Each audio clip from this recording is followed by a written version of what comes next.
द्वारका प्रत्यावर्तन श्लोक नंबर 4 श्रवण करुचे। कामं बवर्ष पर्जन्यः सर्वकामधुघामहि शिशुच्चुस्म व्रजान गावः पयशोध स्वतेर्मुदा। अनुवाद। युधिष्ठिरंकर राजत्व काल रे आवश्यकता अनुजाई वृष्टि हेउथिला एवं लोकमानंकर समस्त प्रकार आवश्यक पदार्थ पृथ्वी उत्पादित हेउथिला। गाभी माने प्रचुर दुग्ध प्रदान करुथिले। सेमानंकर पृथुल पन्नारु झरी आसुथिबा दुग्धधारा चारण भूमि को आर्द्र कर देउथिला। भावार्थ शिल प्रभुपाद की जाए। आर्थिक अभिवृद्धिर मौलिक पंथा भूमि एवं गो संपद केन्द्रिक अटे। मानव समाजर आवश्यक पदार्थ मान हेउची खाद्य शस्य फल दुग्ध खनिज पदार्थ पोशाक पत्र काष्ठ इत्यादि। ए शरीर भौतिक आवश्यकता पूर्ण करने निमित्त व्यक्ति ए सब पदार्थ दरकार अटे। यह निश्चित जे व्यक्ति माछ मांस किंवा लुहा जंत्रपाति और कारखाना दरकार करे ना। महाराज युधिष्ठिरंकर राजती समय समग्र पृथ्वी में सुनियंत्रित भाव में वर्षा होता। मानव वर्षा को नियंत्रण करें ना। स्वर्गर राजा इंद्रदेव वर्षार नियंत्रणकारी अटंती एवं से भगवान नियम मानती।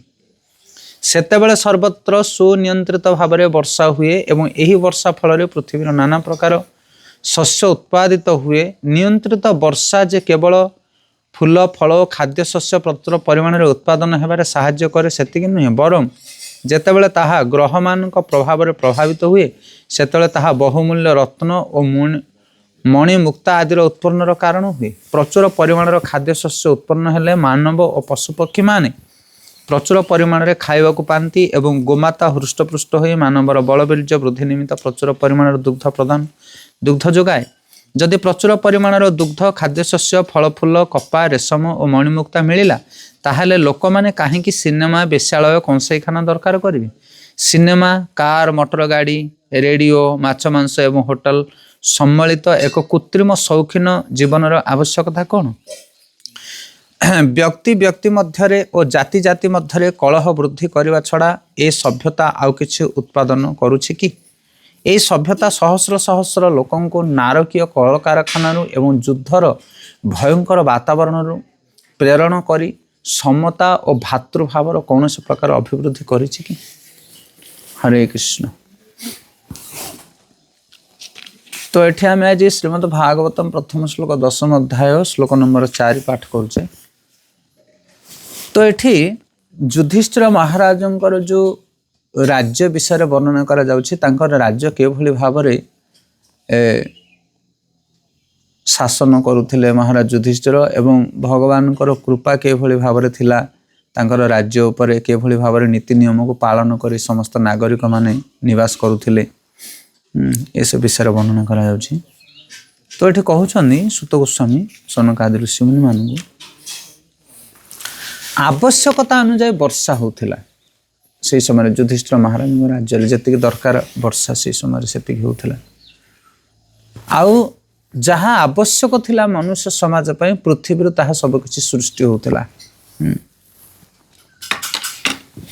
आउ ता सहित कहउछन्नी कि गोमाता माने प्रचुर परिमाण दुग्ध प्रदान करुथिले, जा फल तांकर दुग्ध द्वारा सिक्त हेउथिला भूमि माने एते परिमाण दुग्ध से प्रदान करुथिले। शिल प्रभुपाद पर्पटर लिखुछन्नी आर्थिक अभिवृद्धि पाई आमको कौन दरकार ना भूमि आ गो संपद भौमे अंतरिक्षे जो संपत्ति जो थाए ना भूमिर संपत्ति पृथ्वीर संपत्ति भूमि आ अंतरिक्ष थाए रियल संपत्ति जोड़ा आपन को जहाँ दरकार भूमि ताहा जोगे दो। भूमि के माँ सहित कह जाए वसुमाता। आमको कौन दरकार खाद्य वस्त्र आ बासगृह मुख्यतः ये तीन दरकार मनुष्य समाज पाई। सुषम सुस्थ आहार आ वस्त्र जमिति शिल प्रभुपाद लिखिछन्ति कपा रेशम इत्यादि जहाँ कि आम पाउचे। आउ बासगृह माने घर इटा माटी पत्थर चाल नड़ा रे तैयारी घर केते सुंदर ये सब जिनस आमको दरकार। ଖାଦ୍ୟ ବସ୍ତ୍ର ବାସଗୃହ ୟାକୁ ଛାଡ଼ିଲା ପରେ ଆଉ ଯେଉଁ ବର୍ତ୍ତମାନ ସମାଜରେ ରହିଛି ବିଭିନ୍ନ ପ୍ରକାର ବସ୍ତୁ ଆମେ ଯେଉଁଟା ବ୍ୟବହାର କରୁଛେ ରେଡ଼ିଓ ଟିଭି ମୋବାଇଲ ଟେଲିଭିଜନ ବିଭିନ୍ନ ପ୍ରକାର ଯନ୍ତ୍ରପାତି ଇତ୍ୟାଦି ଇତ୍ୟାଦି ଏସବୁ ହେଉଛି ନାରକୀୟ ସ୍ଥିତି ସୃଷ୍ଟି କରିବା ଭଳି ବସ୍ତୁ ଏସବୁ ଆମେମାନେ ତିଆରି କରୁଛେ ନିଜର ସୌଖିନୀ ପାଇଁ। ଗତକାଲି ଆମେ ଭୁବନେଶ୍ୱରରେ ମାର୍କେଟରେ ଥିଲାବେଳେ ମୁଁ କହୁଥିଲି ଆମର ପ୍ରଭୁଜୀ ମାତାଜୀ ଯେଉଁମାନେ ଯାଇଥିଲେ ମୁଁ କହିଲି ଦେଖ ଇଏ ହେଉଛି ଆର୍ଟିଫିସିଆଲ ୱାର୍ଲଡ କୃତ୍ରିମ ପୃଥିବୀ କୃତ୍ରିମ ଦୁନିଆ ତିଆରି କରାଯାଇଛି। କ'ଣ ମାର୍କେଟ ଏତେ ବଡ଼ ବଡ଼ ବିଲ୍ଡିଂ ଭରି ହେଇଛି ଜିନିଷ ସବୁ ଗାଡ଼ି ଘୋଡ଼ା ଲୋକ ବାକ ମାନେ ପୁରା ଚଳ ପରିବେଶ ମାର୍କେଟ 1 ନମ୍ବର ମାର୍କେଟ ଆପଣ ପଳେଇ ଭେରାଇଟି ଦୋକାନ କେତେ ପ୍ରକାର ଜିନିଷ କେତେ ଲୋକ ଆଉ ତା ଭିତରେ 99% ଦୋକାନ ହେଉଛି ସବୁ କୃତ୍ରିମ ବସ୍ତୁରେ ତିଆରି।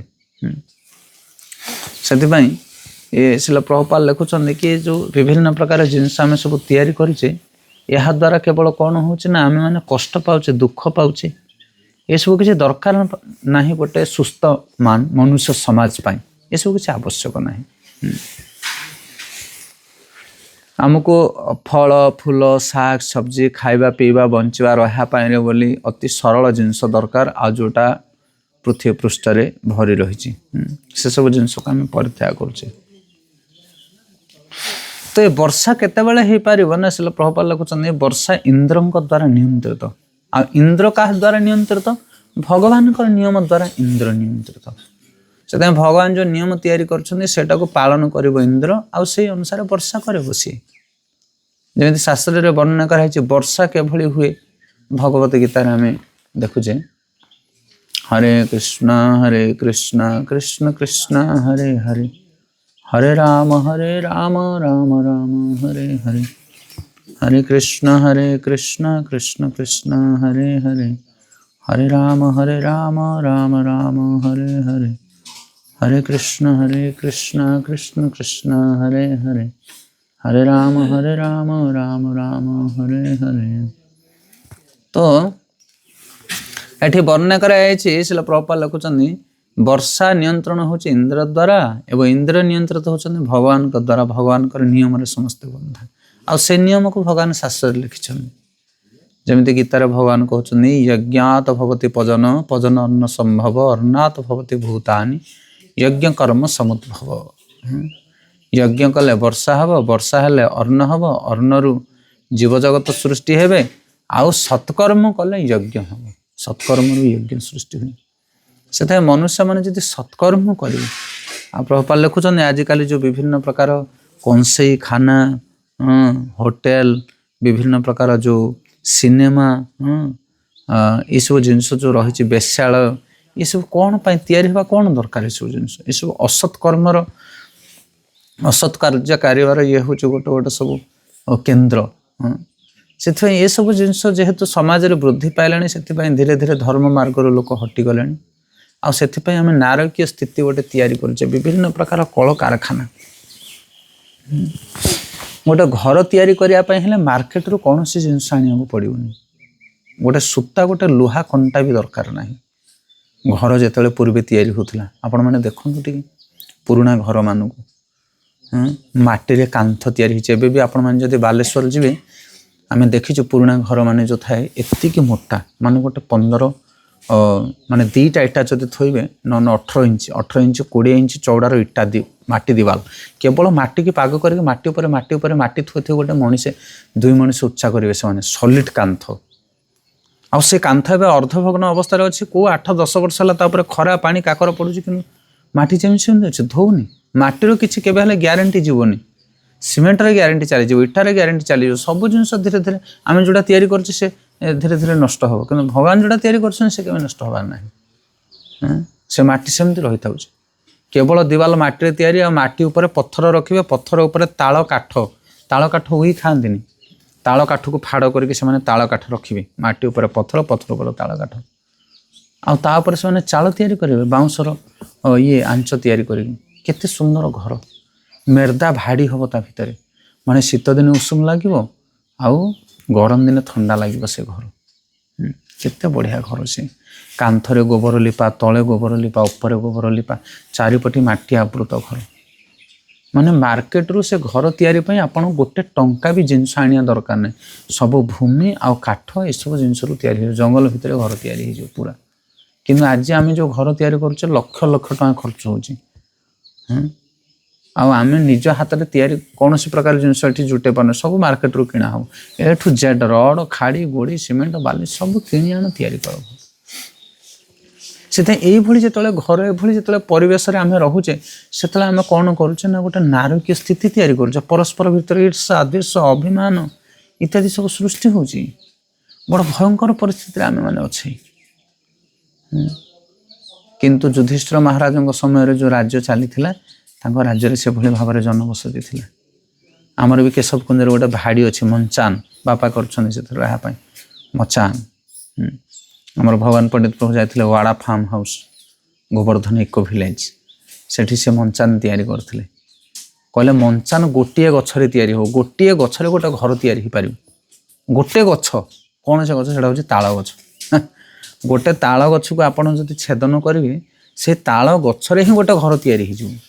ଦେଖ, ତାଳ ବରଡ଼ାରେ ଉପରେ ତାର ଚାଳ ତିଆରି ହେବ, ତାଳ କାଠରେ ତାର ଯେଉଁ ଖୁଣ୍ଟି ଆଉ ତାର ଯେଉଁ ଇତ୍ୟାଦି ହେବ, ଆଉ ବାନ୍ଧିବା ପାଇଁ ତାଳ ପଟ, ମାନେ ବାହୁଙ୍ଗା ବାହାରି ଗଲା ପରେ ବାହୁଙ୍ଗା ପଛକୁ ଯେଉଁ ଲମ୍ବା ହେଇକି ଅଂଶଟା ଥାଏ, ତାକୁ ଆପଣ ପାଣିରେ ଭିଜେଇକି ତାକୁ ଭିଡ଼ିକି ପଟୁ ତିଆରି କରିବେ।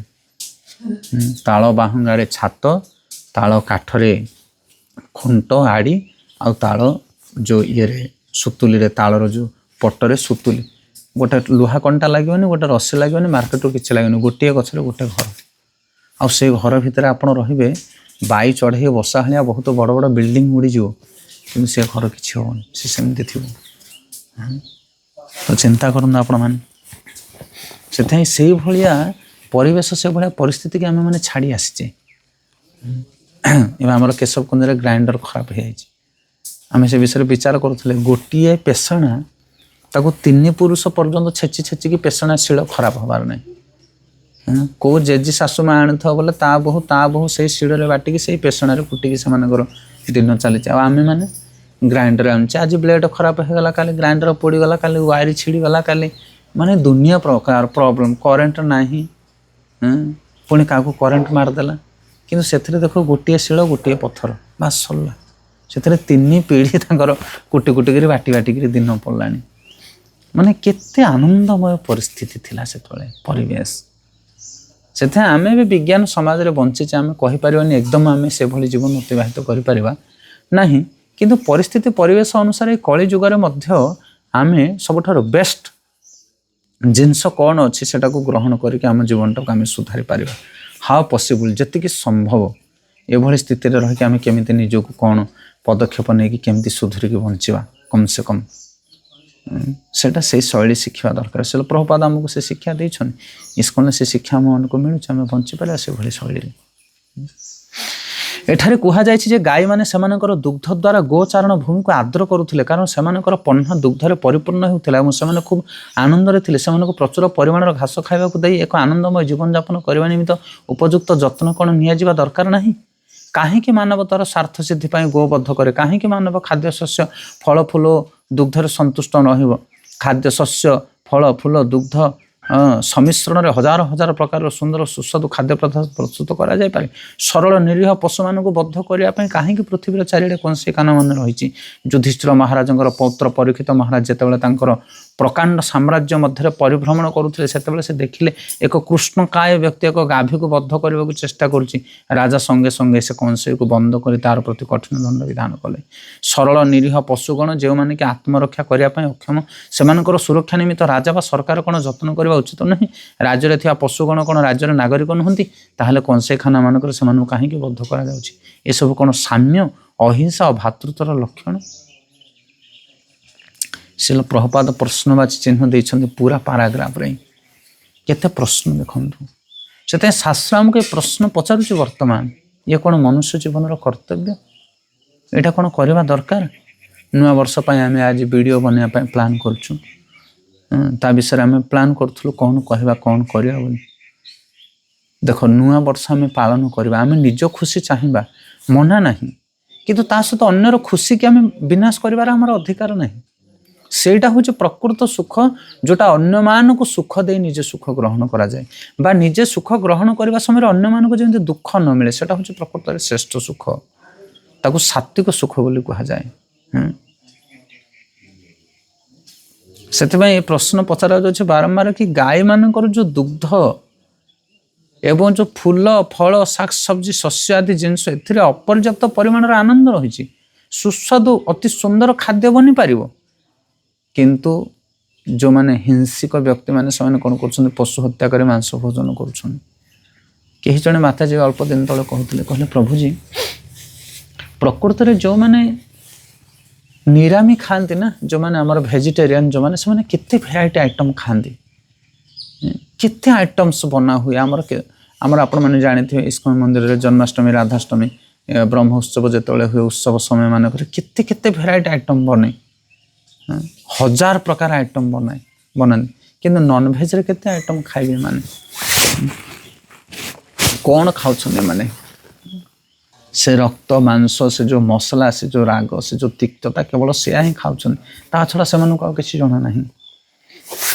ପ୍ରଭୁପାଦ ଲେଖୁଛନ୍ତି କ'ଣ ଭେରାଇଟି ଅଛି, କେତେ ସୁସ୍ୱାଦୁ ପ୍ରସାଦ ଅଛି ଫଳ ଫୁଲ ଶାଗ ସବଜି ଗୋଦୁଗ୍ଧରେ, କିନ୍ତୁ ସେସବୁ ଜିନିଷକୁ ପରିତ୍ୟାଗ କରୁଛନ୍ତି ସେମାନେ। କ'ଣ ଦରକାର ଏସବୁ ହିଂସାତ୍ମକ କାର୍ଯ୍ୟ କରିବା? ଶିଳ ପ୍ରଭୁପାଦ ଲେଖୁଛନ୍ତି, ଗୋଟେ ରାଜ୍ୟରେ ଆମେ ମନୁଷ୍ୟମାନେ କେବଳ ରହୁଛେ, ଆମେ ନାଗରିକ ନୁହଁ, ପଶୁ ପକ୍ଷୀମାନେ ମଧ୍ୟ ନାଗରିକ। ଯେତେ ଜୀବଜଗତ ଅଛନ୍ତି ସମସ୍ତେ ନାଗରିକ। ସେମାନଙ୍କର ମଧ୍ୟ ସୁରକ୍ଷା ବ୍ୟବସ୍ଥା ରାଜାମାନେ ବୁଝିବା ଦରକାର। ସେମାନେ ନିରୀହ, ସେମାନେ ପ୍ରତିବାଦ କରିବାର ତାଙ୍କର ଶକ୍ତି ନାହିଁ ବୋଲି ସେମାନଙ୍କ ପ୍ରତି ଆମେ ଅନ୍ୟାୟ କରିପାରିବା ନାହିଁ। ଯେମିତି ଗୋଟେ ଘର ଭିତରେ କିଛି ବାଳକମାନେ ଅଛନ୍ତି, କିଛି ବୃଦ୍ଧ ଲୋକମାନେ ଅଛନ୍ତି, ସେମାନଙ୍କର ପ୍ରତିବାଦ କରିବାର ଶକ୍ତି ନାହିଁ ବୋଲି ତାଙ୍କ ପ୍ରତି ଆମେ ହିଂସା ଓ ଈର୍ଷା ଆଚରଣ କରିପାରିବା ନାହିଁ।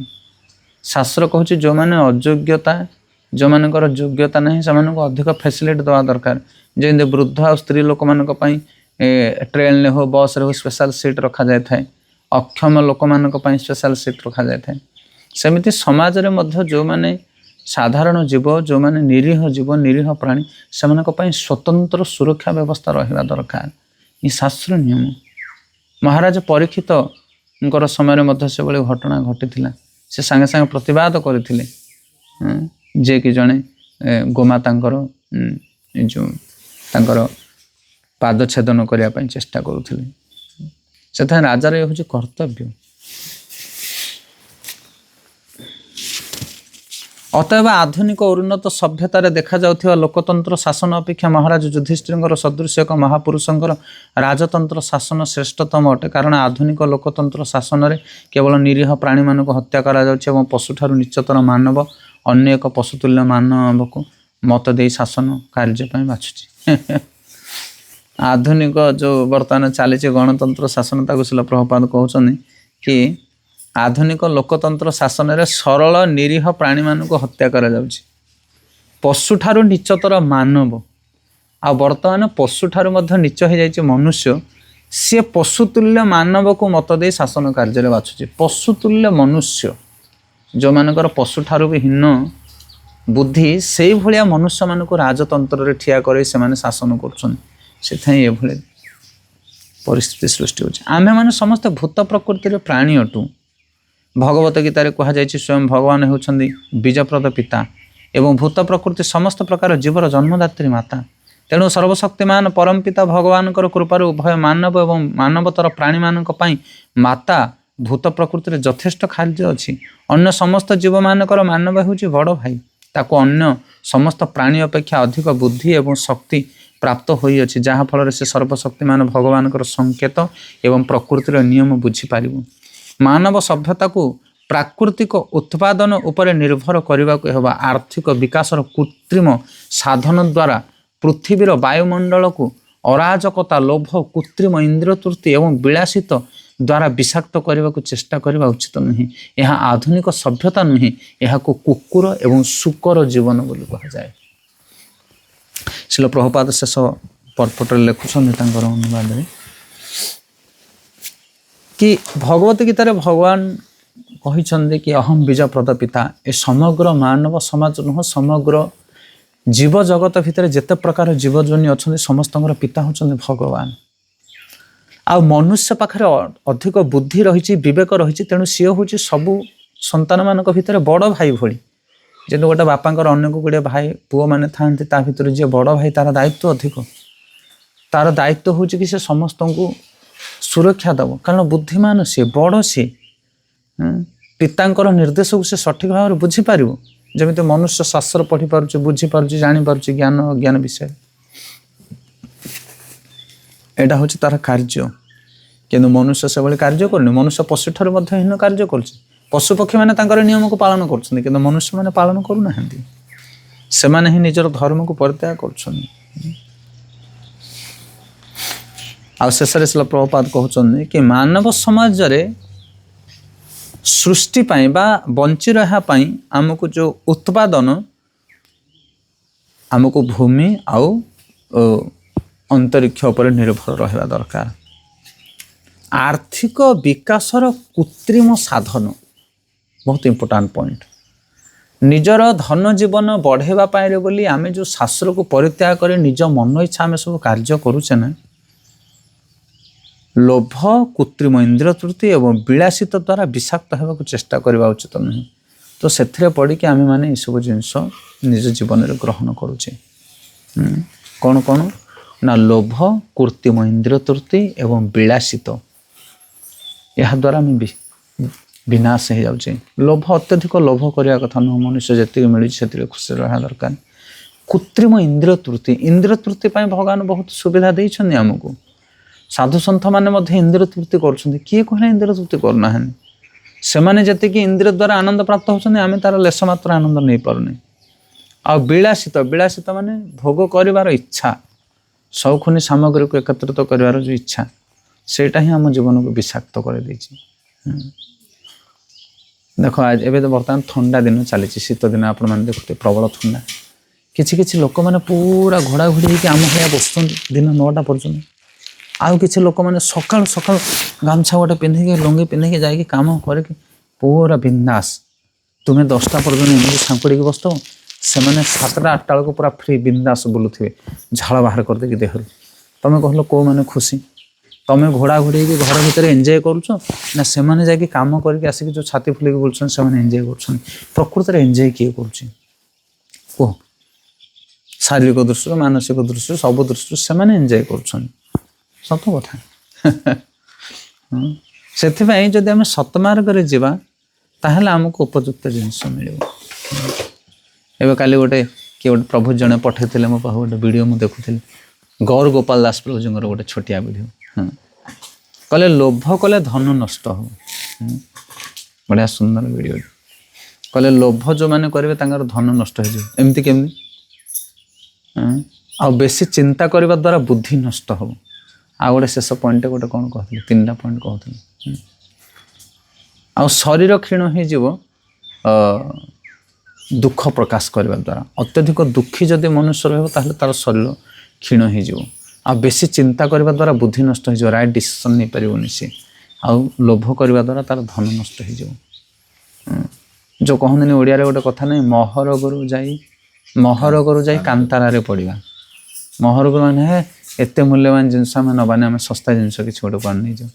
ସେଥିପାଇଁ ଲୋଭ ଅଧିକ କଲେ ଅଧିକ ପୀଡ଼ା ହେବ। ସେଥିପାଇଁ ଲୋଭ କରିବନି। ଯେତିକି ଯେଉଁଟା ଯେମିତି ବ୍ୟବସ୍ଥାପିତ ଭାବରେ ବଞ୍ଚିବାକୁ ଚେଷ୍ଟା କରିବା ଦରକାର।